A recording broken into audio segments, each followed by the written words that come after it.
अस्सलाम वालेकुम नाज़रीन हज़रात। आप तमाम का नवाज़ उर्दू यूट्यूब चैनल में इस्तकबाल है। नवाज़ उर्दू यूट्यूब चैनल की जानिब से कलिका क्षेत्र के और कर्नाटका टीईटी के लिए ज़रूरी वीडियोस बनाए जा रहे हैं, मुफीद वीडियो बनाए जा रहे हैं। तो आज का ये वीडियो कलिका क्षेत्र के समाज साइंस के छठी जमात का सबक शहरियत के मुतालिक होगा। 13वां सबक क्या है? शहरियत के मुतालिक होगा। कर्नाटका टीईटी के तलबा ये ना समझें कि ये शहरियत ये कलिका क्षेत्र का वीडियो है, लेकिन ये कलिका क्षेत्र की वीडियो भी क्या है, आपके लिए मुफीद है, फ़ायदेमंद है। इसमें के भी क्या है, सवालात आ सकते हैं। बेहतर है कि आप भी इन वीडियो को थोड़ा देखें। तो यहाँ पर क्या है, इस सबक की शुरुआत कुछ इस तरह से की हुई है। क्या बच्चे शहर मैसूर के राजमहल का दौरा करने के लिए जाते हैं, मैसूर का राजमहल का दौरा करने के लिए जाते हैं। तो वहाँ पर क्या है, बच्चों और उस्ताद के दरमियान बहस होती है। क्या गैर मुल्की शहरी को देखकर क्या है, बच्चे उस्ताद से कुछ पूछते हैं। हाँ, तो कौन है, क्या है, और उनके बारे में। तो यहाँ पर बच्चे संगीता नामक तलबा तालिब इल्म उस्ताद से पूछते हैं, शहरी किसे कहते हैं? तो इसका जवाब होता है, किसी भी मुल्क की शहरियत हासिल करने वाले को अवाम शहरी कहते हैं। शहरियत किसे कहते हैं उस्ताद? तो शहरी का मतलब हुआ उन अवाम को, शहरियत हासिल करने वाले अवाम को शहरी कहा जाता है। तो शहरियत का मतलब क्या है? तो किसी भी मुल्क के दिए गए हुकूक को, देखो, किसी भी मुल्क के दिए गए हुकूक को हासिल करने के लिए एक शहरी के रखने वाले इख्तियारात को हम शहरियत कहते हैं, या एक रियायत का रुकन कहते हैं, एक रियासत का रुकन कहते हैं। तो अगला सवाल संगीता करती है कि इसका मतलब गैर मुल्की अवाम को हमारे मुल्क की शहरियत नहीं दी जा सकती? तो बिल्कुल नहीं। शहरियत हासिल, देखो, हमारे मुल्क की शहरियत हासिल करने के चंद तरीके हैं। सिर्फ उन तरीकों के जरिए क्या है, हम शहरियत हासिल कर सकते हैं। वो तरीके कौन से हैं?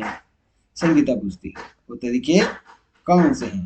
तो देखो, उस्ताद जवाब देते हैं। क्या देते हैं? शहरियत हासिल करने के कई तरीके हैं। सबसे पहले पैदाइशी तरीका है, यानी हमारे मुल्क में पैदा होने वाला हर बच्चा हमारे मुल्क का शहरी होता है। हमारे मुल्क में पैदा होने वाला, चाहे वो उसके माँ बाप किसी भी मुल्क में हो, लेकिन वो बच्चा अगर हिंदुस्तान में पैदा हुआ हो तो वो क्या है, हिंदुस्तान की शहरियत हासिल करता है। और दूसरा है खानदानी विरसे के जरिए। पहला पैदाइशी तरीका, दूसरा खानदानी विरसे के जरिए।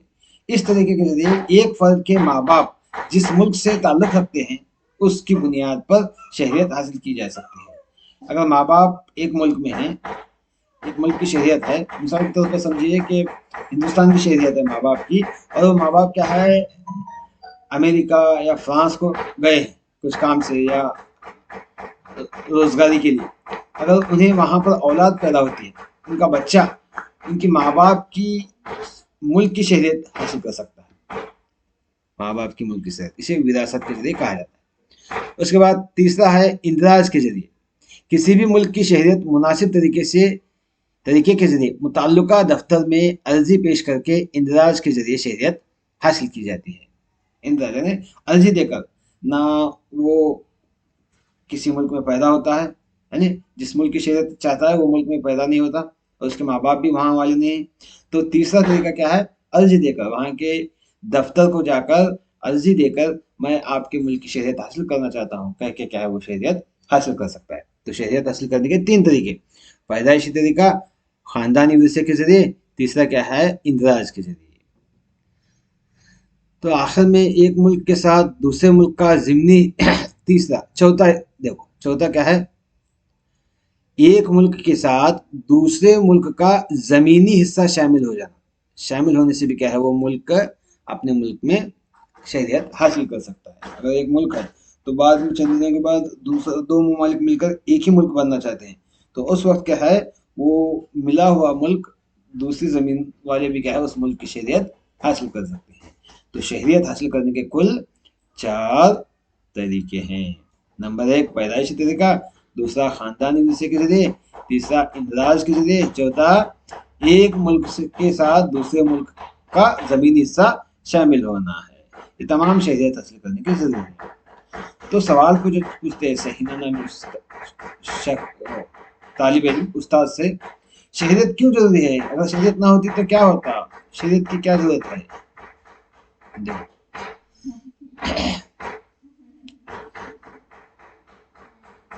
शहरियत ना होता तो क्या होता, जवाब क्या है, किसी भी मुल्क, उस्ताद जवाब देती है कि किसी भी मुल्क का शहरी उसकी शहरियत से ही पहचाना जा सकता है।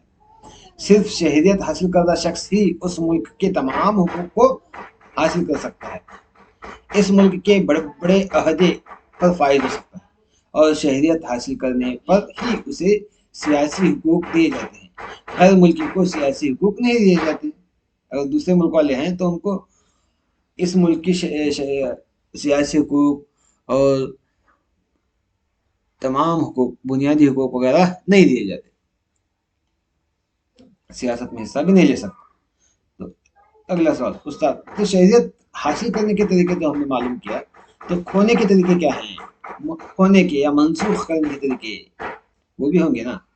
तो उस्ताद से एक कोमल नामी तुलबा उस्ताद से पूछते हैं, तो उस्ताद उसका जवाब क्या देते हैं। देखो शहरियत खोने के तरीके,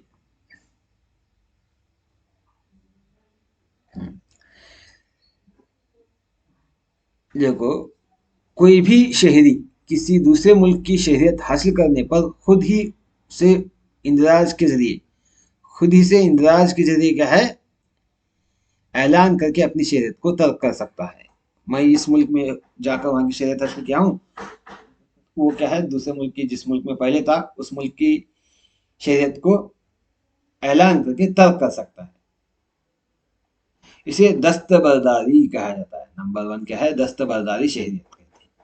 दस्तबरदारी कह कर ऐलान करके शहरियत तर्क करना वो दस्तबरदारी कहा जाता है।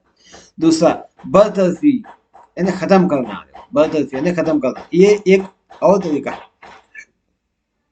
जिसमें हिंदुस्तान का कोई शहरी गैर मुल्की शहरियत हासिल करने पर उससे अर्जी की पेशी की उम्मीदी किए बगैर कानूनी तौर पर उसकी शहरियत खत्म कर दी जाती है।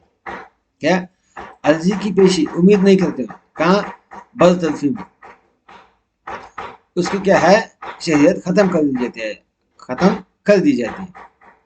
तो यहाँ पर पता चलता है, देखो इंदिरा दस्तबरदार यानी अर्जी लेकर ऐलान करने पर उसकी शहरियत खत्म करना। बरतरफी मतलब दूसरा तरीका है बरतरफी, इसका मतलब उसके अर्जी की पेशी की उम्मीद किए बगैर, अगर वो किसी दूसरे मुल्क का शहरी बना है तो उसके अर्जी की पेशी की उम्मीद किए बगैर उसकी शहरियत को खत्म करना है।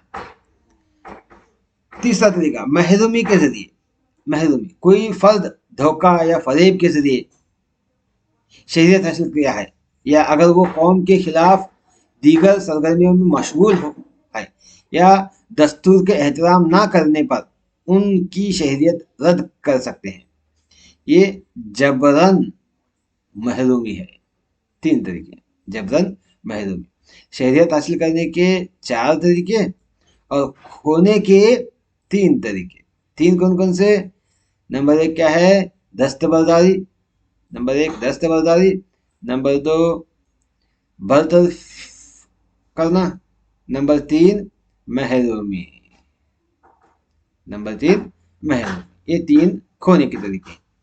तो अब इसके मतलब चंद सरगर्मियां दिए गए हैं तलबा को, वो कैसे हल करेंगे। देखो यहाँ पर तो हमने ऊपर देखा 4 हासिल करने की शहरियत हासिल करने के तरीके, तो पहले क्या है हासिल करने के तरीके के मुताबिक बताया गया। तो चलो देखते हैं हाँ क्या है शहरियत हासिल करने के तरीके। सरगर्मी एक, नीचे दिए गए हालात वाकियात पर गौर करें और ये शहरियत हासिल करने के कौन से तरीके हैं लिखें। देखो शहरियत हासिल करने का ये कौन सा तरीका है, इस तरीके के सवाल लेकर आपको ऑप्शन दे सकता है। सीटी या टीटी में भी इसके मतलब सवाल आ सकते हैं। सवाल देखो, अप्लाइड सवाल इस तरह से आ सकता है। अरुण साल 2001 में केरला में पैदा हुई, उसके वालिद हिंदुस्तानी हैं और वालिदा नेपाली। देखो, वालिद क्या है? हिंदुस्तानी है। क्या है? हिंदुस्तानी। क्या वो हिंदुस्तान का शहरियत हासिल कर सकता है? देखो, इसे दो तरीके हैं। वो कहाँ पैदा हुआ है? केरला। केरला कहाँ आते? हिंदुस्तान में आता है। केरला हिंदुस्तान में आता है। तो इस लिहाज से क्या है, ये पैदाइशी तरीके से भी शहरियत हासिल कर सकता है या खानदानी विरसे के जरिए भी। दो तरीके हैं इसके लिए।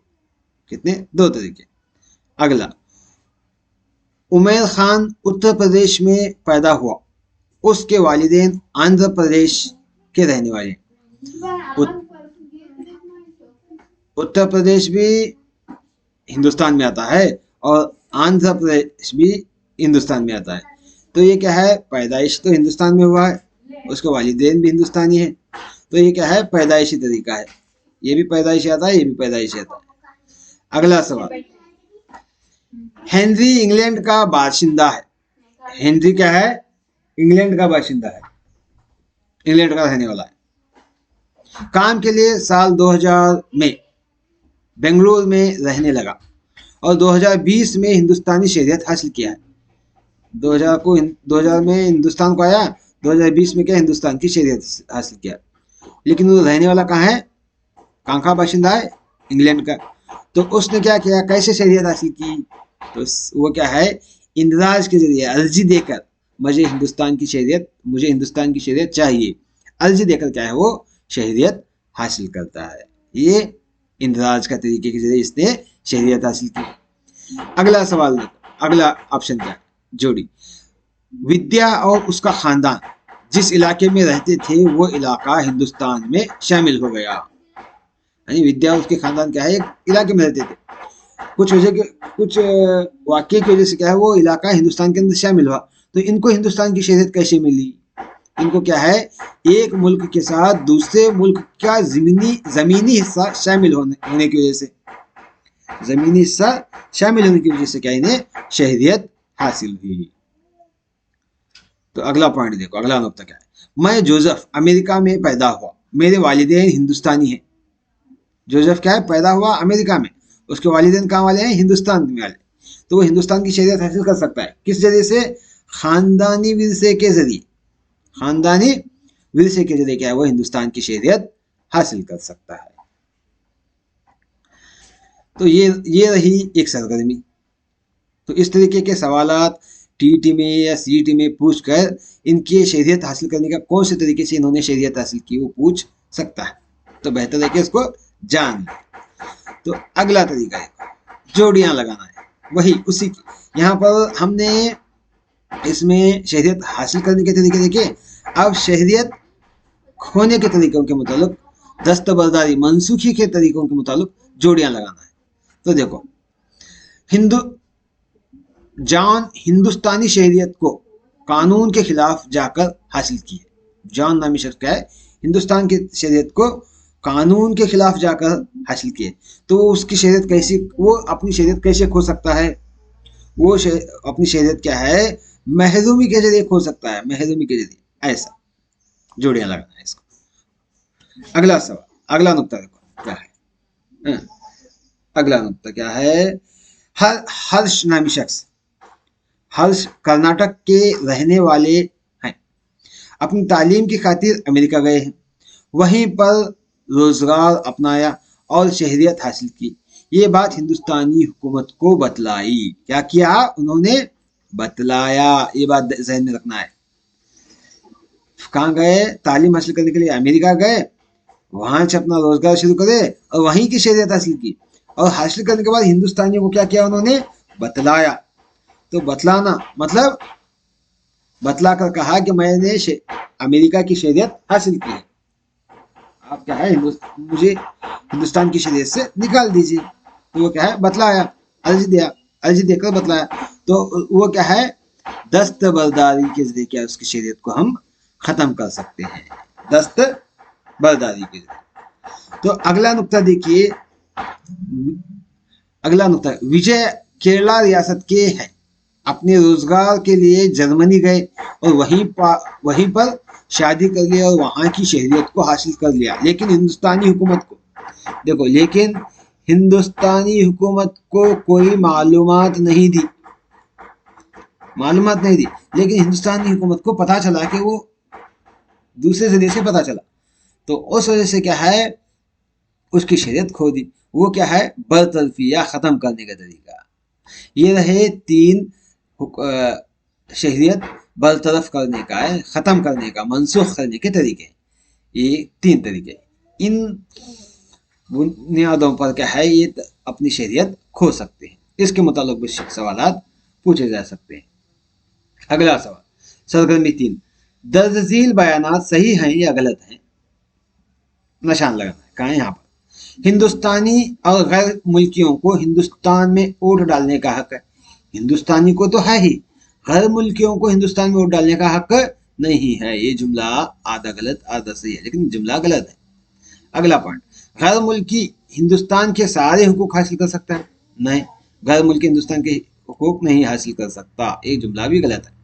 गैर मुल्की बाशिंदे हमारी रियासत का वजीर आजम बन सकता है? नहीं, वो सियासत में हिस्सा नहीं ले सकते। गैर मुल्की सियासत में हिस्सा लेने के लिए क्या है, मुल्क की शहरियत हासिल करना बेहद जरूरी है, बेहद जरूरी है।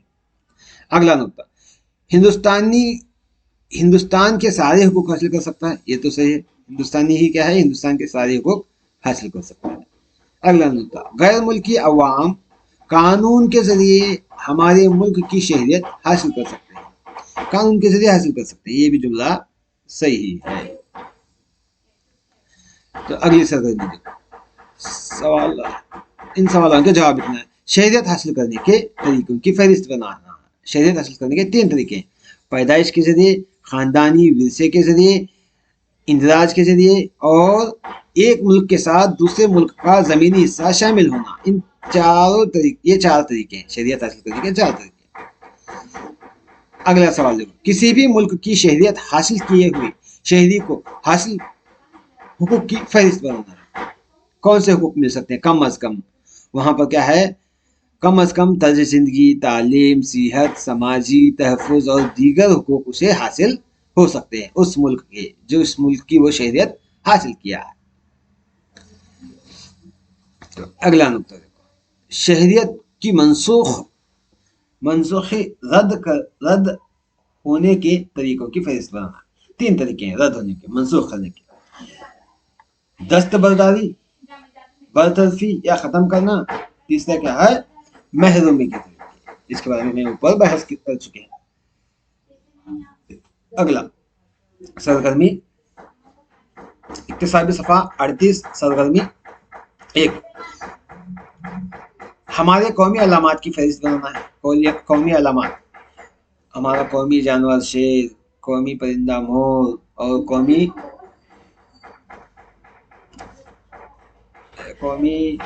परचम तिरंगा।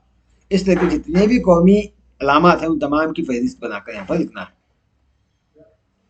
अगला सवाल, कौमी अलामात या निशानात को आप कहाँ देखते हैं, कहाँ कहाँ देखते हैं, उनकी फहरिस्त बनाना है। मिसाल के तौर पर क्या है, हम कौमी अलामात को या निशानात को, तिरंगे को 15 अगस्त और 26 जनवरी के दौरान देखते हैं, और हमारा कौमी निशान हमें सिक्कों पर देखते हैं। इस तरह से कहाँ कहाँ देखते हैं उनकी फहरिस्त यहाँ पर बनाकर लिखना है। अगला सवाल, हमारे कौमी परचम को तिरंगा क्यों कहा जाता है? हमारे कौमी परचम को तिरंगा क्यों कहा जाता है? क्योंकि उसमें 3 रंग हैं, 3 रंगों वाला है हमारा तिरंगा। हमारा परचम क्या है, 3 रंगों वाला है, इसलिए क्या है, उसको हम तिरंगा कहते हैं। अगला सवाल, कौमी परचम को किन खास मौकों पर लहराया जाता है?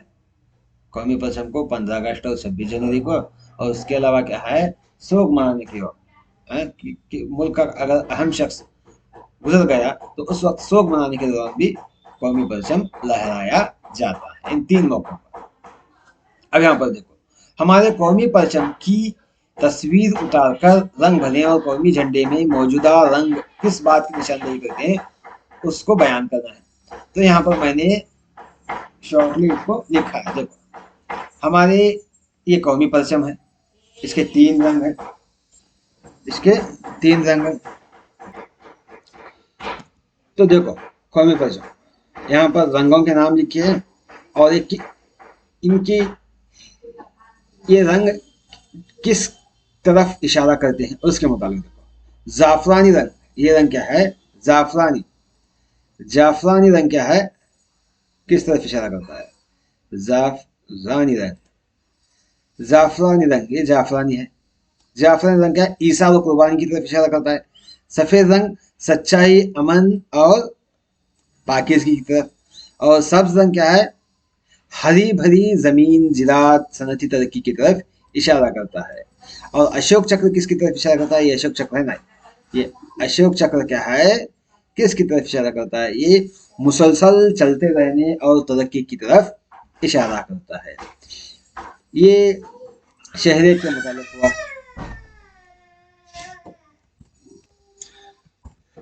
तो ये शहरियत का पहला सबक हुआ। दूसरा सबक है हुकूमत। एक देखेंगे हुकूमत, हुकूमत करने के तरीके। हुकूमत कितने अक़साम की होती है, यहाँ पर हुकूमत के मुतालिक बताया गया है। एक यहाँ पर आमिराना हुकूमत के मुतालिक और जमहूरी हुकूमत के मुतालिक, दो ही हुकूमतों के मुतालिक बहस की गई। यहाँ पहले पैराग्राफ में आमिराना हुकूमत के मुतालिक बताया गया है, दूसरे पैराग्राफ में जमहूरी हुकूमत के मुतालिक। तो इसके मुतालिक चंद आपको सवाल, यहाँ पर चंद सवाल किए गए तलबा को। तो इन सवालों के बाद क्या है, बहस करने के बाद हमें यहाँ पर हल करना है। क्या हल करना है? देखो सरगर्मी 1, जमहूरी हुकूमत और आमिराना हुकूमत के दरमियान फ़र्क। जमहूरी हुकूमत क्या है? अपने नुमाइंदों को इंतखाब करने के लिए अवाम की मुकम्मल आज़ादी होती है। अवाम को मुकम्मल आज़ादी होती है। यहाँ पर आमिराना हुकूमत में ताकत और ख़ानदानी बलबूते पर हाकिम का इंतखाब होता है। यहाँ पर अवाम इंतखाब करती है, यहाँ पर ताकत और बलबूते की बुनियाद पर, ताकत और खानदान की बलबूते की बुनियाद पर इंतखाब किया जाता है। यहाँ पर हाकिम फैसले सुनाने में अवाम की राय लेता है। यहाँ पर हाकिम हाकिम का फैसला ही क्या है? आखिरी फैसला है। आखिरी है यहाँ पर लिखा गया है, लेकिन आखिरी आना हो, ये क्या आना? आखिरी आना, आखिरी फैसला है। हाकिम का फैसला ही आखिरी है। यहाँ पर देखो जमहूरी में अवाम को तनकीद का मौका होता है, यहाँ पर अवाम को तनकीद का मौका नहीं होता। इसके अलावा और दीगर फर्क हम यहाँ पर लिख सकते हैं। मैंने 3 लिखा है। अगली सरगर्मी, जमहूरी हुकूमत रखने वाले और आमिराना हुकूमत रखने वाले दो मुल्कों के नाम लिखना है। जमहूरी हुकूमत रखने वाले में हिंदुस्तान, ऑस्ट्रेलिया और नॉर्वे है। और आमिराना हुकूमत रखने वाले ममालिक में शुमाली व जनूबी कोरिया, अफगानिस्तान, ईरान, ये आमिराना हुकूमत मौजूद है आज के दौर में। अगला सवाल है, जमहूरी हुकूमत और आमिराना हुकूमत दोनों में से किस इंतज़ाम हुकूमत को आप तरजीह देंगे और क्यों? लिखिए, इसमें से आप किसको तरजीह देंगे? देखो हम जमहूरी हुकूमत को तरजीह देंगे, क्योंकि यहाँ पर अपने नुमाइंदों को इंतखाब करने के लिए अवाम को मुकम्मल आज़ादी होती है। हाकिम फैसले सुनाने में अवाम की राय लेता है। अवाम को तनकीद का मौका होता है। बुनियादी हुकूक की हिफाजत होती है और तमाम को मसावी मौके फराहम किए जाते हैं वगैरह। इस तरह से और उसके फ़ायदे हम यहाँ पर लिख सकते हैं। तो यहाँ पर क्या है, शहरियत के 2 असबाब, हुकूमत और शहरियत। तो ये दोनों छठी जमात के असबाब हैं। अगर हमारा वीडियो पसंद आया है तो लाइक कीजिए, शेयर कीजिए और सब्सक्राइब कीजिए। और मज़ीद वीडियोस और नोट्स को हासिल करने के लिए हमारे फेसबुक और टेलीग्राम ग्रुप में ज्वाइन हो जाइएगा। अल्लाह हाफिज़।